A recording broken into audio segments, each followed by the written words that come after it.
Hey everyone, welcome to Unique Ways with Thomas Gerard, an audio podcast.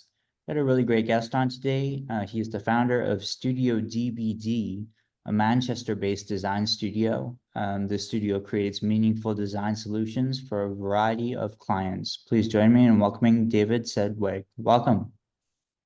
Thank you. Thanks, Thomas. Thanks for asking me to take part in your podcast. Are you ready for 20 questions? As ready as I'll ever be. Okay, here we go. Question one, tell me a little bit more about yourself. What do you do? Well, I'd probably describe myself as a graphic designer, first and foremost. It's probably the easiest way to describe what I do. I work on a variety of projects for different clients, as you say, based in Manchester. I work predominantly in brand identity, brand creation, things like that. But I probably don't see myself as being just a designer anymore. Perhaps that word, to some extent, limits my creativity and the stuff that I do a little. I don't think it really describes what I do day to day anymore. I think when I started out, I was just a graphic designer, but I guess as the business has grown and as I've got older and the clients have changed, I think I realize I'm probably contributed in a variety of ways to the clients beyond just simply graphic design. So whether that's on a consulting level or perhaps bringing people together on projects or helping shape the clients' businesses in different ways, probably just like I say, a little bit beyond just designing for clients now. I guess on a day-to-day basis, there's only really me here at StudioDBD. So whether that's presenting my work to clients around the world or hoovering the floor like I was doing this afternoon or making cups of coffee, I probably do everything pretty much, for better or for worse. So I kind of do a variety of things, really. Great, sounds good. So question two, what's a key piece of knowledge that makes you different? A key piece of knowledge. I'm not sure if this makes me different or not, but I think I really get the concept of working like super, super hard. I know everybody works hard, but for me, it kind of goes right back to when I was younger. My dad had me working in school summer holidays when I was about 11 years old. I remember him saying to me, you know, you're not going to relax for the 6 weeks of summer holidays. You need to go out and get a job. So I got a job making constructing cardboard boxes on a farm, and I was paid 2 pence for every box that I made. So I had to make quite a few boxes in an hour just to kind of get any money. I come from a quite a rural agricultural farmland area. And so there was lots of holiday work to be found in the farms and the greenhouses and in the fields. So I worked all the holidays from quite an early age. So I suppose I understood that notion of if you work hard, you get money, and then with money you get independence and you get freedom. I absolutely hated the work though. It was super, super hard. I remember it being really, really tough. I think when I was about 14 years old, I was working with, you know, fully grown adult men cutting lettuce in the fields in the boiling hot sun with just a couple of breaks in the morning and a few in the afternoon. And I was just so tired all the time. I just remember being absolutely shattered. You'd probably not get away with this anymore, but it was kind of 30 years ago. But I suppose it taught me the values of working hard. And it also made me realize that I probably didn't want to do that kind of thing for a living. I saw the monotony of the kind of working day, and it felt quite tedious. It was hard work, but quite boring. And I think by working at such a young age, I knew that I needed to do well at school and at college and to go to university. So I'm a dad now myself to a young daughter, and I won't be sending her to work at age 11, I don't think. But I can understand the thinking behind my dad's plans, I guess. I was probably just a touch too young, but whenever I bring it up to him now, he seems to forget it ever happened. I think he's kind of just put it to the back of his mind, but I certainly remember it. And I think it's kind of a grounding from a young age in the concept of just putting a lot of hard work in to get somewhere, to get a reward, and just, yeah, basically working hard, I guess. Nice. Okay. Question three. Why this of all things? Why do you do what you do?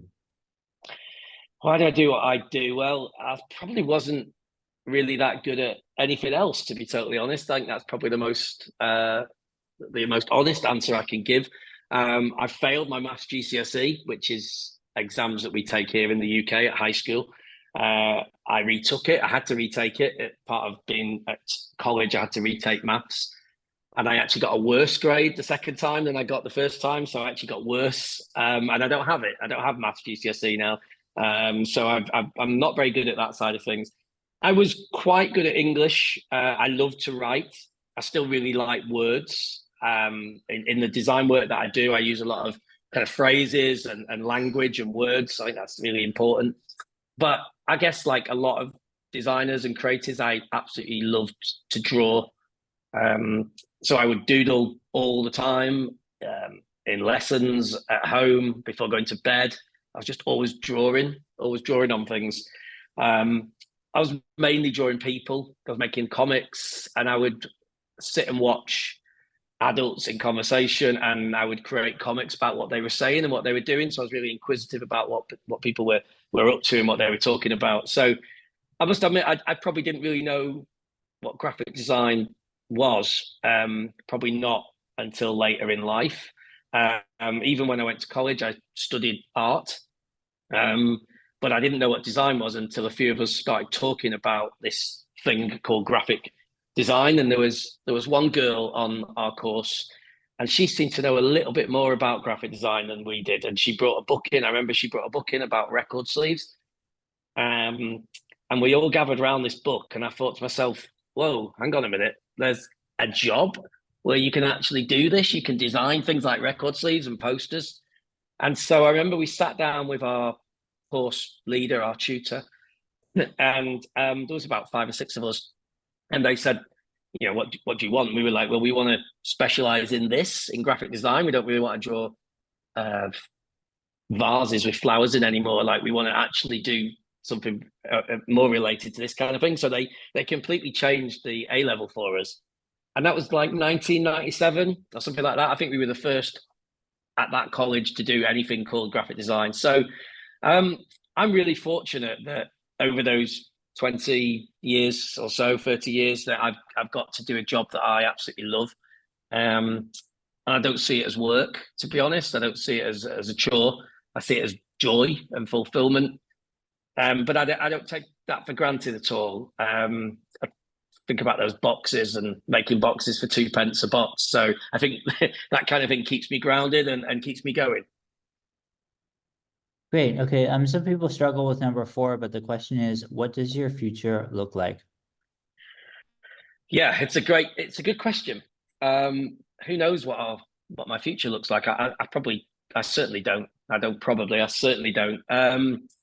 I guess there's two futures really. Maybe there's one where I continue to work right up until retirement, still creating, still designing, still being considered half decent at what I do.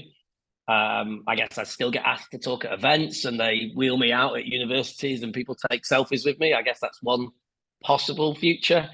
But then there's the other, which is that the work dries up and I find myself in a completely different career. AI takes my job, takes our jobs. There are no longer universities and everything just ends. But I guess the best thing about the future is that none of us really know what's around the corner. So I tend to live for the moment as much as possible, as much as I can. And I probably only really tend to look 6 months ahead. And I guess as long as that's okay, then I'm fine with that. I think that's one of the best things about working in the creative industries. It's ever changing. It's constantly stays fresh. So you don't really know what the next job might be or the next opportunity, when the next opportunity might come. So I think I kind of quite like that way of living, to be honest. So I don't tend to think too much about the future, more about the present. Great. And five, we say, is unique to this show. The question is, let's talk about location. How does the notion of place play into what you do? I think it's important to be in a good place, both physically and mentally. I think the two go hand in hand. I came to Manchester as a city in the UK to study design in 1999, and I've stayed here ever since then. So I guess it's, over 25 years or whatever living in Manchester.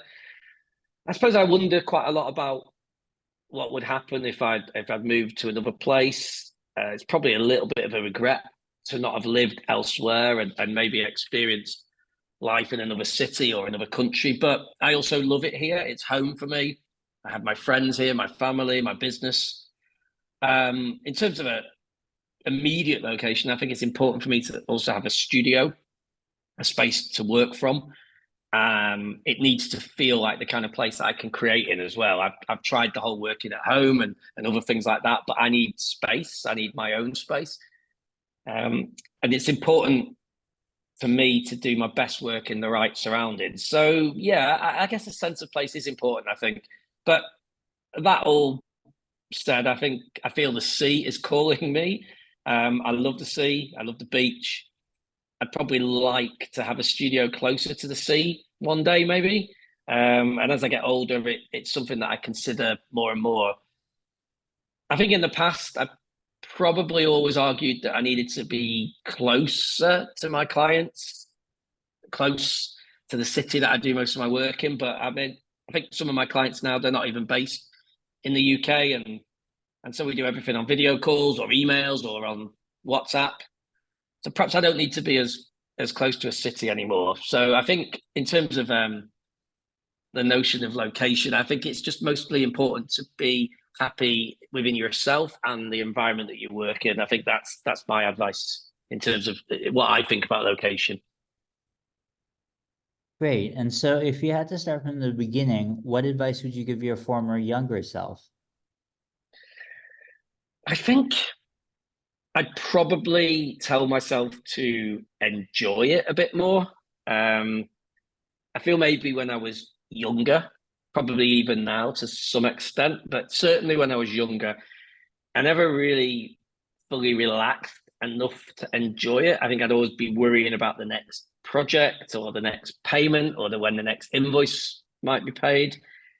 And when it was quiet, I would tire myself out with stress and worry. So I think if I could go back in time, I'd probably tell myself that things will be all right and to relax and enjoy the journey a little bit more. I think on a practical level, I'd probably tell myself to focus a little bit more on digital and moving image and animation. I graduated 2001, and the whole digital thing was really starting to kick off. But I loved traditional design and traditional print and traditional media. And I think I was a little bit reluctant to embrace the digital world. And I think I'd probably, if I could go back, I'd focus on that a little bit more. I'd probably also tell myself to buy Bitcoin and buy some shares in social media or Apple or Google or something as well, and make money that way. That would be a good way to make some cash, I think. Great. And 7, what's a day in your life like? What's a day in my life like? Excuse me. Well, I take my daughter to school every single day, so that's really important for me. We get a little bit of time together in the morning, and although it's often stressful, like most people with children would say, it's quite difficult. It's quite good also to ground me and remind me of why I'm working so hard. So I do that, and then I drive to work when the rush hour is slightly subsided. So I get in my car and I listen to podcasts. I love music, and music plays a big part of my sort of day. But in the mornings, I prefer to have some talking going on. It kind of gets my brain working a little bit. And then I guess, of course, it's coffee, like most people. I'm fortunate to be in a really nice location in Manchester that has a coffee shop on the ground floor. So that helps. So I get myself a nice coffee. But then in my day-to-day, I like to be really organized. So I'll start by making lists. And I really enjoy the process of ticking off everything that I do. So I'll put absolutely everything on the list at the start of the day, whether that's a really big project or just replying to an email. So every single detail would be listed, and my day tends to start replying to emails, whether those came in the evening or because I work with clients, like I say, different time zones, or whether it's like that first hour of the day when I'm dropping my daughter off at school and driving to work. So I tend to start with the emails. Like everybody, probably I can procrastinate as well, and I'll dabble in some social media nonsense like everyone, which I have to quickly snap out of when I see my list. I normally start with some of the smaller jobs first, really. I kind of tend to do that, like amends or things like that. So I'll get those kind of jobs out of the way. But I also bring my dog to work with me. So at lunchtime, she'll need a walk for kind of half an hour or so, which I do. Obviously, I exercise her. It gives me a little bit of exercise and fresh air. But I use this time often to make calls, call clients. So I feel like I'm both walking the dog, but also working at the same time. And then after lunch, I probably get more into the meatier work, the more creative stuff, because I think I've cleared all the admin out by that point. I've responded to my emails. I've done all the small work, and I can focus a little bit more. And then kind of about 6 p.m. at night, I will start thinking about making tracks to get home. I think years ago I would have brought a lot of work home with me. But I think since becoming a dad, I try and stop that as much as I can. So I'll get in, I'll bath my daughter, listen to her day, and then have some food and put her to bed. And I guess by that point, I'm probably too tired to do any more extra work. So I will sit and watch TV or scroll through social media until my eyes are so tired that I just fall asleep. Great. 8 is around lifelong learning. It's a popular topic. How do you stay up to date?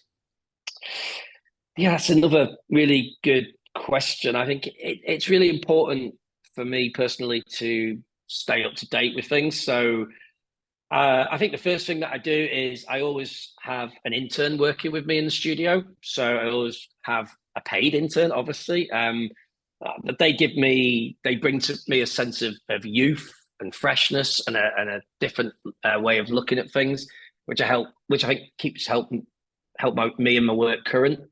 I spend an awful lot of time online. I look at a lot of other studios' work. I use social media a lot, like the rest of us. I listen to podcasts from creatives, like your own podcast. I go to talks, design events, which I think are really important for our industry. I wish I could find a little bit more time, probably, to learn more software. But I just seem to be so busy that I learn on the job and then I forget what I've learned a few days later. And I'm also really aware, though, that there are people out there who can do some of these things better than me.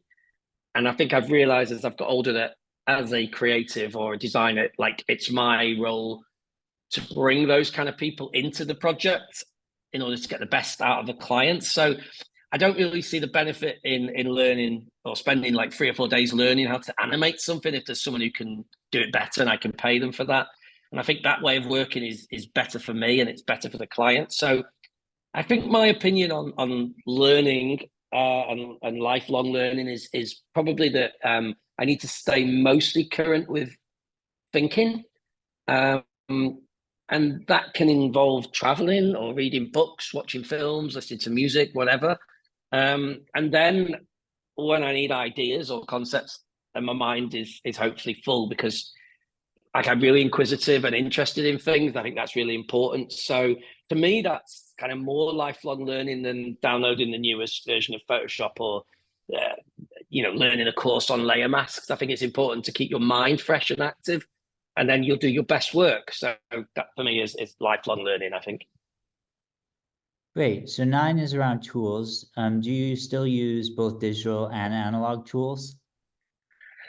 I use a Mac, an Apple Mac, like most people, and I'm relatively capable in the programs and software that I need to get the work done. But I'm sure there are probably things that could be done a lot faster, or I'm doing things wrong. But like I just said, like I think for me, design is a simple skill which involves the translation of ideas into visuals. So in order to do that, I think it's my job to find the best solution to get those ideas into something that the client can use or work with. And it might mean collaborating with a writer or a web developer or a stonemason or a painter or an illustrator, whatever we need in order to get the job done. So I'm not like a digital nomad, really. I have a studio space I work in, and it's surrounded by books and reference material, which I like to have close to me. And as I said earlier, like I need space to spread out as well. I like to print things out and pin things up on the wall, and to work within a space that feels creative and not plain or boring or bland. So my office is a mess, really. It's full of stuff, but yeah, it's the kind of best way for me to work, is to have a lot of stuff around me that I can use as reference material.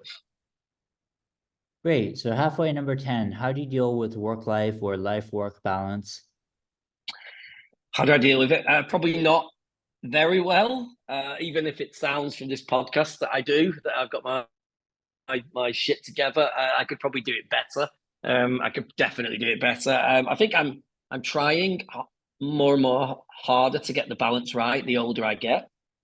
I think perhaps being a dad to a young child helps, as I have to, and I want to get home to see my little girl. So that forces me to leave the office at some stage. It gives me like mini deadlines every day that I have to work towards. So I can't just sit here in the studio for hours and hours. I have to get home. I love sport. I enjoy sport. I play football. I watch football. I walk the dog, as I said before. So I get to be outdoors. I think it's really important to get lots of fresh air and to be outdoors as much as possible. I coach football on my daughter's team, and I guess that keeps me from thinking about turning and pixels and stuff like that. When you've got 15, 8-year-olds screaming and shouting at you, it's quite hard to think about graphic design. I guess we all could probably get better at getting the balance right, at forcing that balance to happen, but I try my best. I try to get sleep and do a little bit of exercise and eat as well as I can. But yeah, it's tough. Working for yourself is not easy. There's always something to do or think about, and my mind is always really active. I probably check my phone too much, check my emails all the time, which isn't great. So I need to get better at locking my phone in a different room or leaving my phone in a different place in the house so that I'm not kind of forced to look at my mobile phone. But I find that a few beers can help as well, if I'm being completely honest. I guess they allow me to relax and switch off and watch a film or chat with my wife and just have a glass of wine or a beer. That kind of helps, to be honest with you. Great, I love it. So number 11, if you weren't doing what you do now, what might you be doing? What would I be doing? I'd probably be making boxes.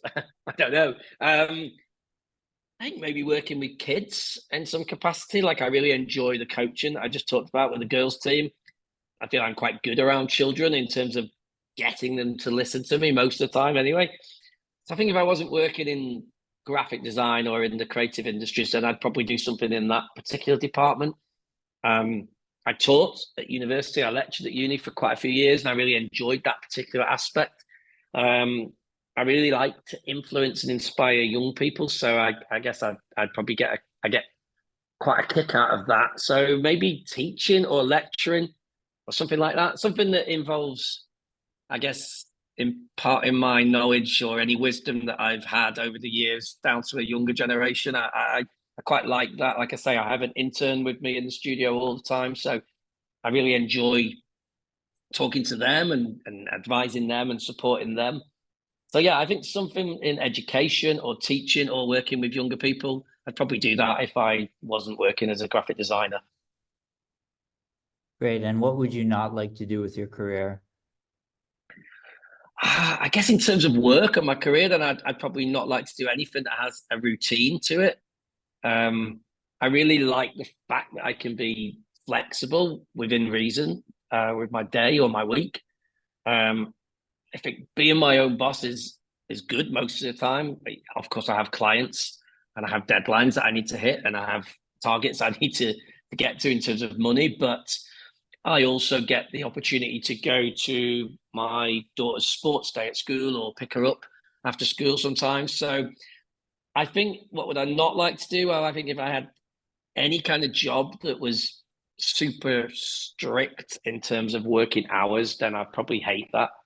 I think I need to have an element of freedom and independence in my working life. And I think that also helps me to be creative and to do good work, because I think you need to not feel under pressure, or certainly not feel under lots of unneeded pressures. I think deadlines are okay, but it's good to have a bit of time to be able to work on things. And sometimes you can be creative at different times of the day. So for me, I might finish early sometimes, or I might work over the weekend occasionally, if I feel like that helps. So just having that flexibility and not having a routine is important to me.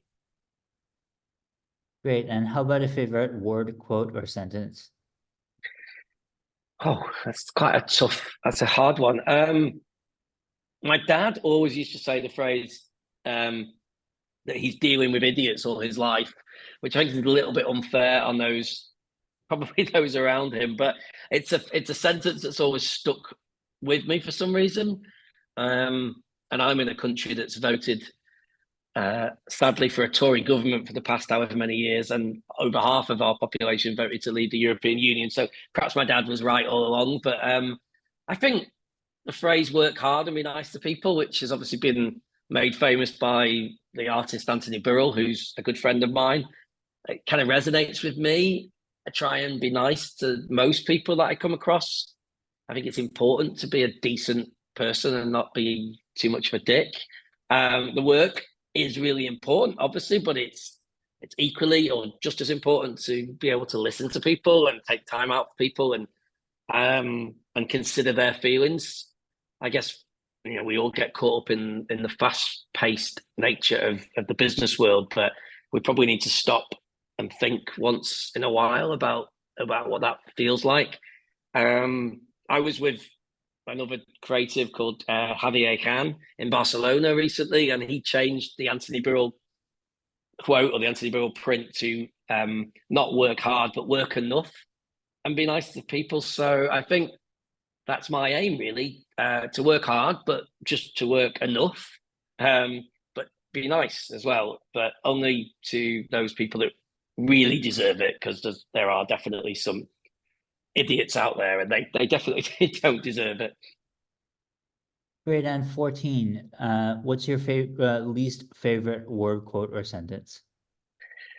My least favorite is probably something like "it can't be done," which is probably, or perhaps might be, a little bit of a cliche, but I absolutely hate negativity in people and giving up. I'm generally quite a positive person in the main, certainly in my working life, and I think that everything can be done. It's just a case of being creative, using creativity, and figuring things out. So I think throughout my career, I've come across people who've said, like, that can't be done, or there's no way that can happen, or words like that, which I think in the main acts as a way to make me want to do it more. I quite like to prove people wrong in life, so it's a bit of a driver for me. So yeah, I don't really like people who just give up and say, "Oh no, there's no way that can happen." So a phrase like "no," or "that just can't be done" is probably the thing that I hate the most. Great. And if you're choosing one word to describe yourself, what word would you choose? One word would, I think if you ask my wife, then you might get quite a few different answers to that question. It's quite hard to think of one word. Maybe inquisitive. I'm quite inquisitive. I really like finding out about people and things. From a really early age, I was always interested in the world around me, and I remember having like loads of books, like encyclopedias and things like that in my room. There was one book that I had. It was 1001 Questions and Answers, which I absolutely loved. And I remember just sitting and like reading that from cover to cover all the time.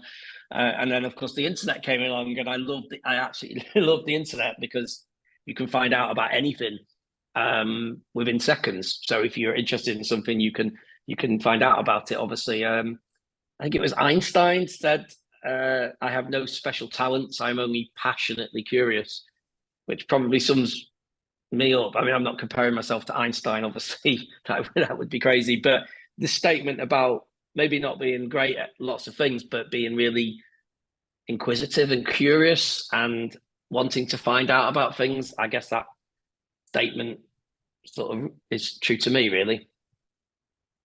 Great. And 16, what keeps you up at night? Oh God, lots of things keep me up at night. I'm not the best sleeper. I don't sleep really well.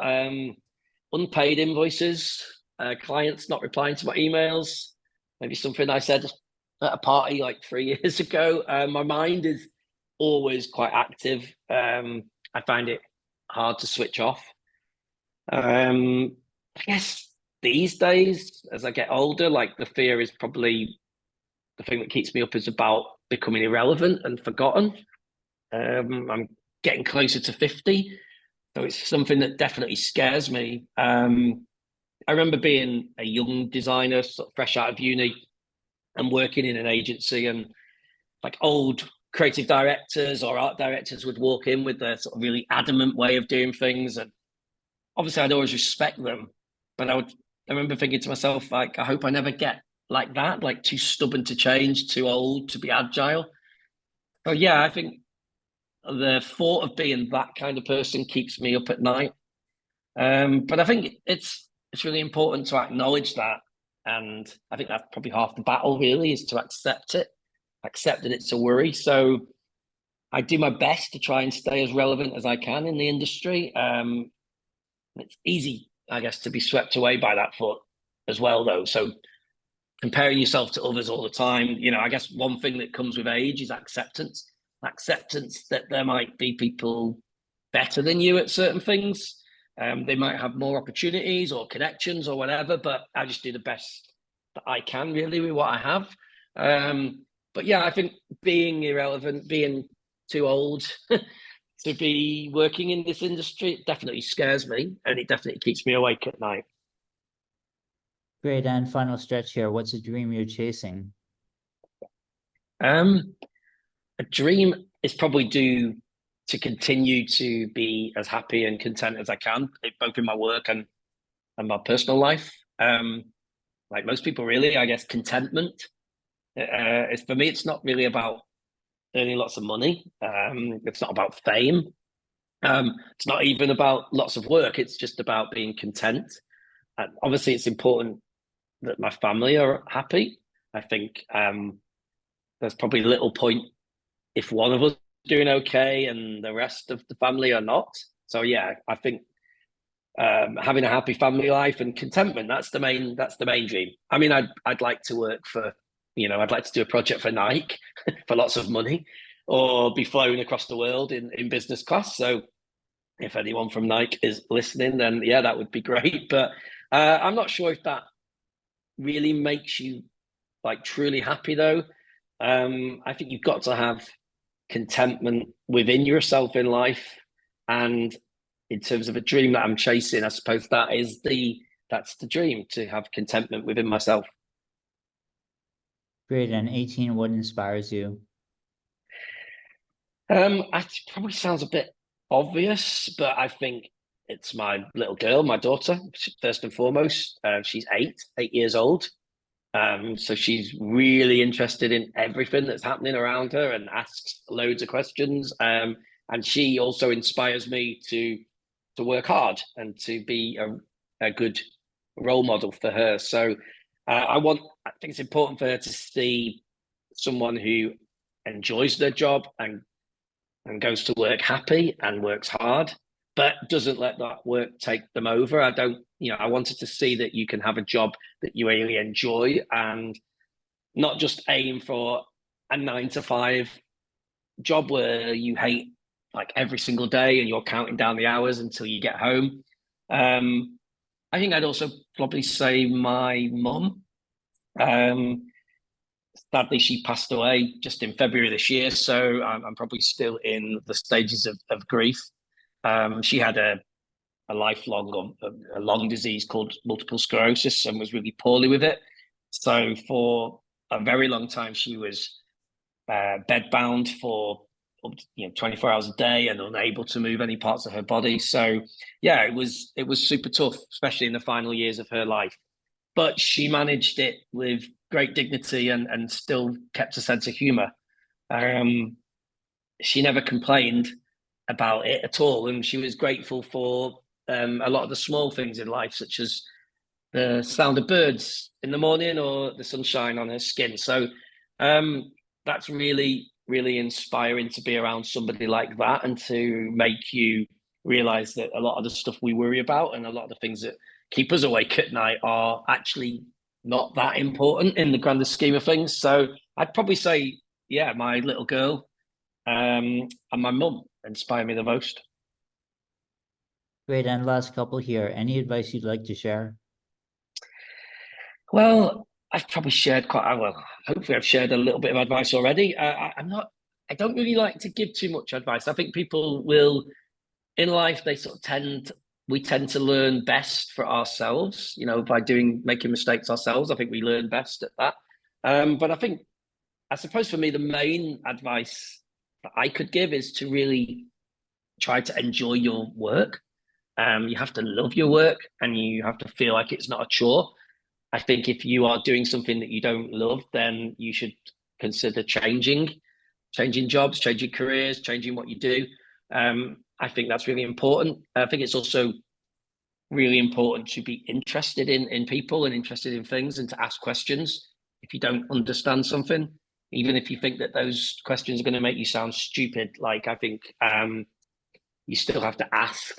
And there's plenty of times in my life where I have when I was younger that I probably didn't ask enough questions. And now I'm like, as I get older, I don't really care if I sound stupid anymore. I'd rather ask something than not know. I think you have to not take no for an answer. You have to keep going, even when you think you can't go any further. You have to try and get the balance right, though. It's important to work hard, again, like I say, but get a balance.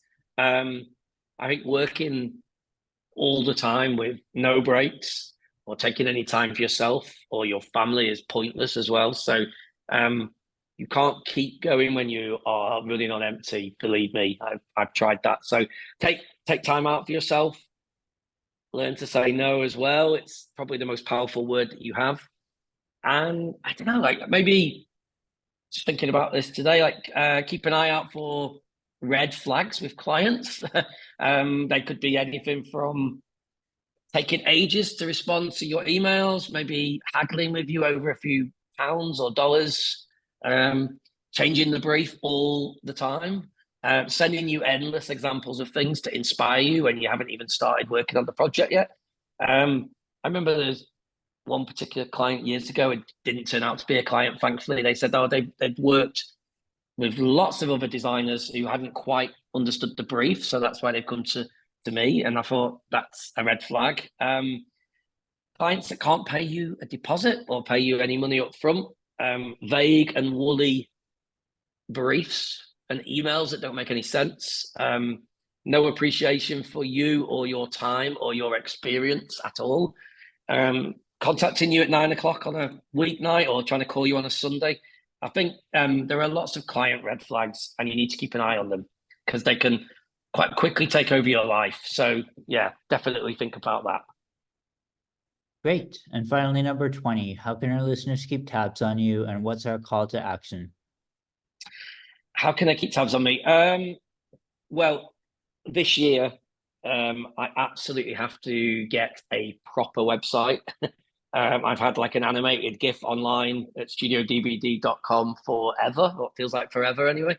So yeah, the plan, the aim, the goal is to have a proper website with more case studies at StudioDBD.com. I use Instagram an awful lot. I put a lot of my work on Instagram, like most people, and I'm on Instagram and Twitter or X, whatever it is now, at StudioDBD. I like to share on Instagram and Twitter a lot of the working out of a project, so not just the finished stuff, but also the ideas that maybe didn't make it or the process. I'm quite open with the process of how I get from A to B. I've started using LinkedIn a little bit more these days after being convinced by some designers. I did a talk in Barcelona last year at Off Festival, and I was told by a few people to get myself on LinkedIn.